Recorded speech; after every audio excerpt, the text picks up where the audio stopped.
Viewers, இந்த வீடியோவில் long distance ரிலேஷன்ஷிப்கான reading தான் பார்க்க போகிறோம். பார்ட் 2 ஆல்ரெடி பார்ட் 1 வந்து போஸ்ட் பண்ணியிருக்கோம். பார்க்காதவங்க அதை வந்து பார்த்துக்கலாம். இது ஒரு டைம்லெஸ் ரீடிங். எப்போ பார்த்தாலும் உங்களுக்கு ரெசனேட் ஆகும். அண்ட் யாருக்கு ரெசனேட் ஆகுதோ அவங்க மட்டும் எடுத்துக்கோங்க. பிகாஸ் இது வந்து ஜென்ரல் ரீடிங். உங்களுக்கு பர்சனல் ரீடிங் எதாவது பார்க்கணுன்னா டிஸ்கிரிப்ஷனில் இருக்க அந்த மெயிலுக்கு எனக்கு காண்டாக்ட் பண்ணுங்கள். இப்போ ரீடிங்கை ஸ்டார்ட் பண்ணிடலாம்.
நான் 2 எனர்ஜி சொல்கிறேன். அதை வந்து உங்களுக்கு ஏற்ற மாதிரி ஆல்டர் பண்ணி எடுத்துக்கோங்க. உங்கள் 2 பேரில் ஒரு எனர்ஜி எனக்கு எப்படி காட்டுது அப்படின்னா, நீங்கள் வந்து முன்னாடி பேசின ஒரு நாஸ்டாலஜிக் மூமெண்ட்ஸ் அதெல்லாம் வந்து பாஸ்ட்டில் போய் திங்க் பண்ணி பார்க்குற மாதிரி ஒரு ஹாப்பியான ஒரு மூமெண்ட்ஸை வந்து திங்க் பண்ணி பார்க்குறாங்க. அது நீங்களாகவும் இருக்கலாம், எதர் உங்கள் பர்சனாகவும் இருக்கலாம். உங்களுக்கு கொடுத்த கிஃப்ட்டு அப்படி இல்லாட்டி நீங்கள் அவங்களுக்கு கொடுத்த கிஃப்ட்டு இதை வந்து உங்கள் பர்சன் வந்து நினச்சி பார்க்குறாங்க. அப்படி இல்லாட்டி நீங்கள் வந்து இதை வந்து திங்க் பண்ணிகிட்ருப்பீங்க. ஒரு ஹீலிங் ப்ராசஸ் தான் இப்போ வந்து நீங்கள் இருக்கிறீங்க. ஓகே, ஏன்னா இந்த இடத்துல வந்து காயப்பட்டது வந்து 2 பேருமே வந்து காயப்பட்டிருக்கீங்க. இதில் ஒருத்தர் வந்து அதிகமாக வார்த்தையால் வந்து குத்திருக்கிறாங்க. 2 பேருமே தான் ஹர்ட் ஆகியிருக்கிறீங்க. ஆனால் ஒருத்தர் வந்து இங்கே அதிகமாக வேர்ட்ஸ் வந்து யூஸ் பண்ணியிருக்கிறாங்க. உங்கள் பர்சன் உங்கள்கிட்ட வர முடியாமல் இருக்கிறதுக்கான காரணம் உங்ககிட்ட அவங்க விட்ட அந்த வார்த்தை, அப்படி இல்லாட்டி ஒரு சில மனக்கட்டுகள் வந்து இருக்குது. இப்போ ஒரு ஈகோவான பர்சனாக இருந்தால் நான் போய் பேசணுமா அப்படின்ற அந்த பிளாக் பண்ணுற மாதிரி ஒரு எனர்ஜிஸ் வந்து இருக்குது. அப்படி இல்லாட்டி யாராவது ஒரு ஆள் வந்து கண்ட்ரோல் பண்ணி வச்சுருப்பாங்க உங்கள் பர்சனை. அதனால தான் உங்கள்கிட்ட வந்து பேசாமல் இப்போ வந்து விலகி இருக்கிறாங்க. இப்போது உங்கள்கிட்ட பேசுனா நிறைய பிரச்சனைகள் வரும் அப்படின்றது உங்கள் பர்சனுக்கு வந்து தெரிஞ்சிருக்கு. அதனால் இப்போதைக்கும் பேச வேணாம், எதுவும் செய்ய முடியாமல் உங்கள் பர்சன் வந்து அமைதியாக வந்து பார்த்துட்டு நிற்கிறாங்க. உங்கள் பர்சன் ஒரு மெச்சூர்டான ஒரு பர்சனாக இருப்பாங்க, பிஸ்னஸ் பண்ணுற ஒரு பர்சனாக இருப்பாங்க, கொஞ்சம் நல்லாவே ஒரு மெச்சூர்டாக யோசிக்கிற ஒரு பர்சனாக இருப்பாங்க. அவங்களுக்கு வந்து மணி வந்து ரொம்பவே முக்கியமாக இருக்குது. ப்ராக்டிக்கலாக யோசிக்கிற ஒரு பர்சன். பட் உங்களுக்கு எமோஷ்னலாக யோசிக்கணும் அப்படின்னு நீங்கள் வந்து திங்க் பண்ணுவீங்க.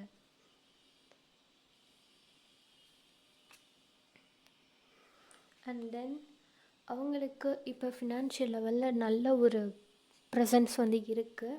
ஆனால் உங்களோட ப்ரெசன்ஸ் வந்து அவங்க வந்து மிஸ் பண்ணுறாங்க. நீங்கள் அவங்களுக்கு பணம் சார்ந்து ஏதாவது கொடுத்து வந்து ஹெல்ப் பண்ணியிருந்திருக்கலாம். அவங்க வந்து அதை வந்து நினச்சி பார்க்குறாங்க. இது எல்லாமே வந்து அவங்களுக்கு ஒரு பிளெஸ்ஸிங்கை வந்து நினச்சி பார்க்குறாங்க. அவங்களே வந்து ஒரு பிளெஸ்ஸிங்கை வந்து நினச்சி பார்க்குறாங்க. இவங்களுக்கு தேவை ஒரு ரீஸ்டார்ட் வேணும், ஒரு புதுசாக வந்து கொண்டு போகணும். பழைய விஷயங்கள் வந்து என்னை வந்து ரொம்பவே ஹர்ட் ஆகுது. உங்ககிட்ட தான் ரீஸ்டார்ட் பண்ணணும் அப்படின்றது உங்கள் பர்சனுடைய விருப்பமாக இருக்குது. அதையும் வந்து நல்லாவே மைண்டில் வச்சுக்கோங்க. அண்ட் நீங்கள் வந்து இந்த இடத்துல வந்து அதிக அளவில் வந்து காயப்பட்டிருக்கீங்க. 3 ஆஃப் ஸ்வார்ட்ஸ் அவங்க சொன்ன வார்த்தைகள், ஓகேவா? இது வந்து ஒரு செப்பரேஷனுக்கு வந்து கொண்டு வரணும், ஒரு எண்டுக்கு கொண்டு வரணும் அப்படின்ற தாட்டு வந்து உங்கள் 2 பேருக்குமே வந்து இருக்குது. உங்களுக்குமே இந்த செப்பரேஷன் பிடிக்கல, உங்கள் பர்சனுக்குமே இது பிடிக்கல. நிறைய விஷயங்கள் உங்களுக்குள்ளே வந்து நீங்கள் ஷேர் பண்ணியிருப்பீங்க. அதை வந்து நீங்கள் மாற்றி மாற்றி வந்து திங்க் பண்ணிகிட்ருக்கீங்க. ப்ராக்டிக்கலாகவும் திங்க் பண்ணுறீங்க. இந்த மாதிரி வந்து பேசணுமே, ஒரு ஹாப்பியான மூமெண்ட்ஸ்லாம் இருந்துச்சு, இப்போ இந்தளவுக்கு வந்து கஷ்டப்படுறோமே, தூங்க முடியாத அளவுக்கு கஷ்டப்படுறோமே அப்படின்னு 2 பேருமே இப்போ வந்து ஒரு ஹீலிங் ப்ராசஸில் தான் வந்து இருக்கீங்க. புதுசாக ஒரு ரீஸ்டார்ட் கிடச்சா நல்லாயிருக்கும், நான் அதுக்காக தான் டிவைன்ட்டையும் யூனிவர்சிட்டியும் ப்ரேயர் பண்ணிகிட்ருக்கேன் அப்படின்னு 2 பேரோட தாட்ஸுமே வந்து இங்கே காட்டுது. உங்கள் பர்சன் உங்ககிட்ட அவங்களோட எமோஷன்ஸை வந்து வெளிப்படுத்தணும்னு நினைக்கிறாங்க. ஆனால் அதுக்கு வந்து கொஞ்சம் டைம் வந்து கிடைக்கணும். அதுக்கான டிவைன் டைமிங் வந்து வரணும். அவங்களுக்கு உங்ககிட்ட வந்து பேசணும், அவங்களோட எமோஷன்ஸ் எல்லாம் ஷேர் பண்ணணும், மனசில் இருக்கிறதெல்லாம் ஓப்பன் அப் பண்ணி பேசணும்னு ஆசை இருக்குது. ஆனால் இப்போதைக்கு அவங்களால வந்து முடியாது. சிலருக்கு ஈகோ தடுக்குதுன்னு சொல்லலாம். சிலருக்கு மனசில் நினச்சும் பேச முடியாத அளவுக்கு வேறு சில பிளாக்கேஜஸ் இல்லை வேறு யாராவது வந்து பிளாக்கேஜஸ் வந்து க்ரியேட் பண்ணுவாங்க. அவங்களோட முயற்சிகள் எல்லாமே இங்கே வந்து ஒரு பிளாக் ஆகிட்டுருக்கு. அண்டு இங்கே வந்து ஒரு முக்கியமாக சொல்கிற ஒரு விஷயம் என்ன அப்படின்னா, உங்கள் பர்சன் உங்ககிட்ட வர்றதுக்கு முன்னாடி ஒரு சில நபர்களோட சண்டை போட்டுட்டு தான் வந்து உங்ககிட்ட வந்து சேரணும் அப்படின்றது இருக்குது. ஏன்னா இங்கே எனக்கு வந்து ஒரு தேர்ட் பார்ட்டி இஷ்யூஸ் வந்து காட்டுது. அவங்கக்கிட்ட சண்டை போட்டு அவங்கக்கிட்ட இருந்து விலகி, உங்களுக்காக சண்டை போட்டு அவங்கக்கிட்டேருந்து விலகி அப்படி தான் உங்ககிட்ட வந்து வரணும். இது வந்து முக்கியமாக அவங்களோட ஃபேமிலியாக வந்து இருக்குது. இன்னும் சிலருக்கு பார்த்திங்கன்னா அவங்களோட மனசோட அவங்க வந்து போராடிட்டு, எனக்கு ஈகோலாம் முக்கியம் இல்லை, எனக்கு என் பர்சன் தான் முக்கியம், அப்படி உங்கள் பர்சன் வந்தால் தான் உண்டு. அண்ட் இந்த டைம் உங்கள் பர்சன் உங்ககிட்ட வந்தால் இன்னும் தான் வந்து காயங்கள் வந்து அதிகமாக இருக்கும். இன்னும் உங்கள் காயங்களுக்கான அந்த ஹீலிங் வந்து கம்ப்ளீட் ஆகலை, ஹீலிங் ப்ராசஸ் வந்து கம்ப்ளீட் ஆகலை. நீங்கள் இன்னும் தான் வந்து அதிகமாக ஹர்ட் ஆக போகிறீங்க. அதனால் உங்களுக்கு நல்ல டைம் எடுத்துக்கோங்க. இந்த டைம் எடுக்கிறது வந்து உங்கள் 2 பேருக்குமே நல்லது, எஸ்பெஷலி உங்கள் ரிலேஷன்ஷிப்க்கும் நல்லது. அதனால் நல்லாவே டைம் எடுத்துக்கோங்க. உடனே உங்கள் பர்சன் உங்ககிட்ட வரணும், பேசணும், அந்த மாதிரி திங்க் பண்ணிங்கன்னா திரும்பவும் ஒரு ஆன் அண்ட் ஆஃப் சுச்சுவேஷனில் தான் நீங்கள் வந்து ஃபேஸ் பண்ணுவீங்க. இங்கே 10 ஆஃப் ஸ்வார்ட்ஸ்ன்றப்போ ரொம்பவே ஒரு மோசமான சுச்சுவேஷன்ஸ். 2 பேருக்குமே வந்து ஹர்ட் ஆகும். முக்கியமாக அதிகமாக உங்களுக்கு தான் வந்து ஹர்ட் ஆகும். பாஸ்டில் இருக்க நீங்கள் பேசின விஷயம், அவங்க பேசின விஷயம், இப்படி மாற்றி மாற்றி உங்களுக்குள்ளே நீங்கள் சொல்லி காமிச்சிங்கன்னா கம்ப்ளீட்டாக அந்த ரிலேஷன்ஷிப்பே வந்து ஒரு செப்பரேஷனில் வந்து போகிறதுக்கான வாய்ப்பு இங்கே இருக்குது. அதுவும் லாங் டிஸ்டன்ஸ் அப்படின்றப்போ இன்னும் ரொம்பவே வந்து கான்ஷியஸாக நீங்கள் வந்து பார்த்துக்கணும் அப்படின்றதையும் இங்கே கார்ட்ஸ் மூலமாக வந்து தெரியப்படுத்துகிறாங்க யூனிவர்ஸ். நீங்கள் இப்போ அவங்கக்கிட்டேருந்து எதையுமே எதிர்பார்க்காதீங்க, ரொம்ப காமாக இருங்க. நீங்கள் வந்து ஹீலிங் ப்ராசஸ் வந்து கண்டிப்பாக பண்ணணும்.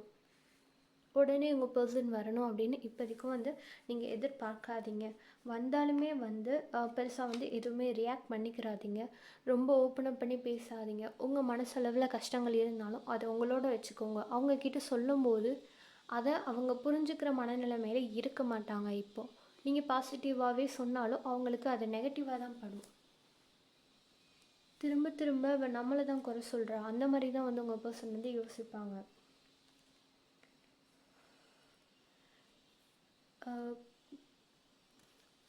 நீங்கள் உங்கள் ஒர்க்கு ஆர் ஜாப், உங்கள் ஸ்டடீஸ் இதில் வந்து கான்சென்ட்ரேட் பண்ணணும் அப்படின்றதும் வந்து எங்கள் கார்ட்ஸ் மூலமாக வந்து காட்டுது. உங்களுக்கான டைமை வந்து நீங்கள் ஃபஸ்ட்டு ஸ்பெண்ட் பண்ணணும். உங்கள் பர்சனுக்கு நீங்கள் எவ்வளவோ டைம் வந்து ஸ்பெண்ட் பண்ணியிருப்பீங்க. பட் அதுலேருந்து எதுவுமே கிடச்சிருக்காது. உண்மையை சொல்லப்போனால் அதுதான். பேசியிருப்பீங்க, ஹாப்பியாக இருக்கும், அவ்வளோதான்.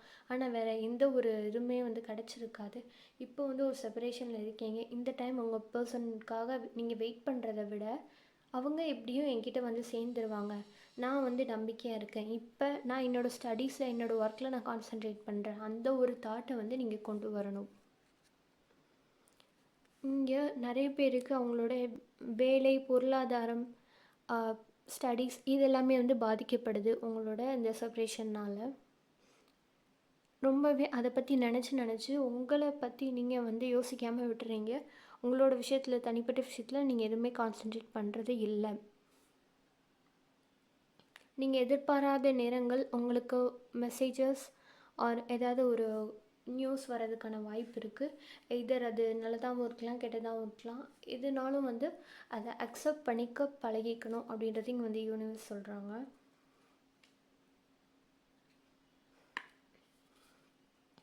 உங்கள் 2 பேர்த்தில் ஒருத்தர், யாரோ ஒருத்தர் உண்மையை உடச்சி ஓப்பனாக பேச போகிறீங்க அப்படின்றதும் தெரியுது. உங்களுக்கு சடனாக உங்கள் பர்சன்கிட்டேருந்து கம்யூனிகேஷன் வந்துச்சு அப்படின்னா அவங்க மனசில் இருக்க அந்த விஷயங்களை வந்து உங்ககிட்ட பளிச்சுன்னு வந்து சொல்லிட போகிறாங்க. சின்ன சான்ஸ் கிடைச்சாலும் அவங்க மனசை என்ன நினைக்கிறாங்க அப்படின்றத வந்து சொல்லிட போகிறாங்க. அவங்க பர்சனுக்கு எமோஷன்ஸ் அதிகமாக இருந்தாலும் நீங்கள் பாஸ்ட்டில் சண்டை போட்ட விஷயங்கள் அதுவும் வந்து உங்கள் பர்சனோட மனசில் வந்து நிற்கிது. ஸோ நீங்கள் வந்து பார்த்து ஹேண்டில் பண்ணி இது வந்து கொண்டு போகிற மாதிரி இருக்குது. பார்த்து ஹேண்டில் பண்ணி கொண்டு போனீங்கன்னா உங்களுக்கு வந்து இது பாசிட்டிவாக இருக்கும். இல்லாட்டி பழைய விஷயங்களை பற்றி பேசுனீங்க, நான் திரும்ப பேசி ஒரு ஆர்குமெண்ட் பண்ணி அதை வந்து சரி பண்ணுறேன் அப்படின்னு நீங்கள் நினச்சிங்கன்னா அது வந்து தேவையில்லாத விஷயம். அது அப்படியே முடிஞ்சதாகவே இருக்கட்டும். திரும்ப வந்து நீங்கள் ரீஸ்டார்ட் பண்ணி வைக்க வேணாம். உங்கள் பர்சன் சிலருக்கு மட்டும் சொல்கிறேன், இது வந்து ஏற்றுக்கோங்க. மற்றவங்க இது வந்து அப்படியே விட்டுடலாம். ஓகே, உங்களுக்கு கேஸ் ஏதாவது நடந்துகிட்ருக்கு, உங்கள் 2 பேருக்கு இடையில கேஸ் ஏதாவது நடந்துகிட்ருக்கு அப்படின்னா அது வந்து உங்களுக்கு சாதகமாக வர்றதுக்கு வாய்ப்பு அதிகமாகவே இருக்குது. உங்கள் 2 பேருக்கு இடையில கேஸ் நடக்குதுன்னா உங்களுக்கு சாதகமாக வரக்கான வாய்ப்பு அதிகமாகவே இருக்குது. So don't worry. உங்கள் பக்கம் நியாயம் இருக்கும் பட்சத்தில் உங்களுக்கு தான் வந்து அந்த கிங் ஆஃப் ஸ்வார்ட்ஸு உங்கள் பக்கம் தான் வந்து அந்த நியாயம் தீர்ப்பு வந்து கிடைக்க போகுது. இந்த இடத்துல உங்களை விட உங்கள் பர்சன் வந்து கொஞ்சம் தெளிவாக இருக்கிறதுக்கான சான்சஸ் வந்து இங்கே இருக்குது. அவங்க எமோஷன்ஸ் இருந்தாலுமே அவங்க வந்து கண்ட்ரோல் பண்ண வந்து பழகிக்கிறாங்க, அவங்களுக்குள்ளே வச்சுக்கிறாங்க. உங்கள் பர்சன் எதையுமே வந்து எக்ஸ்ப்ரெஸ் பண்ண மாட்டுறாங்க. உங்களை பற்றின அந்த இல்யூஷன் அது வந்து இல்லை. ரொம்ப அதிகமாக உங்களை பற்றி திங்க் பண்ணிவிட்டு ரொம்ப யோசிச்சுட்டு அந்த மாதிரிலாம் வந்து இல்லை. அவங்க வந்து கொஞ்சம் ப்ராக்டிக்கலாக இருக்க வந்து ஆசைப்பட்றாங்க. எனக்கான டைம் வரப்போ நான் உங்ககிட்ட வந்து பேசுகிறேன். இப்போதைக்கும் என்னால் எந்த ஸ்டெப்பும் எடுக்கவும் முடியாது. அவனை பற்றி யோசிக்கலாம் எனக்கு டைமில். எனக்கு தனிப்பட்ட விஷயத்தில் வந்து எனக்கு வேறு வேலை இருக்குது, நான் அதை வந்து கான்சன்ட்ரேட் பண்ணணும். அப்படி தான் உங்கள் பர்சனோடைய எனர்ஜி வந்து இப்போ இருக்குது. இப்போது நீங்கள் என்ன பண்ணணும் அப்படின்னா அதர் கார்ட்ஸ் வச்சு நம்ம பார்த்துடலாம்.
உங்களுக்கு செல்ஃப் டவுட் அதிகமாகவே இருக்குது. நம்ம கரெக்டாக தான் இருக்கிறோமா, இப்போ நம்ம கரெக்டான வழியில் தான் போகிறோமா, இந்த ரிலேஷன்ஷிப் நமக்கு நிலைக்குமா, அப்படி இல்லாட்டி உங்கள் பர்சனை பற்றி நீங்கள் வந்து சந்தேகப்படுவீங்க. இந்த லாங் டிஸ்டன்ஸ் ரிலேஷன்ஷிப்பில் நீங்கள் சரியாக பேசிக்காமல் ஆன் அண்ட் ஆஃபில் இருந்தீங்க அப்படின்னா, அப்போ வேறு ஒருத்தரோட அவங்க கமிட்மெண்ட் வச்சுருக்குறாங்களா, அதனால தான் நம்மளை அவாய்ட் பண்ணுறாங்களா, இப்படி உங்களுக்கு நிறையா செல்ஃப் டவுட் வந்து உங்களுக்கு அதிகமாகவே இருக்குது, நிறையா சந்தேகப்படுறீங்க.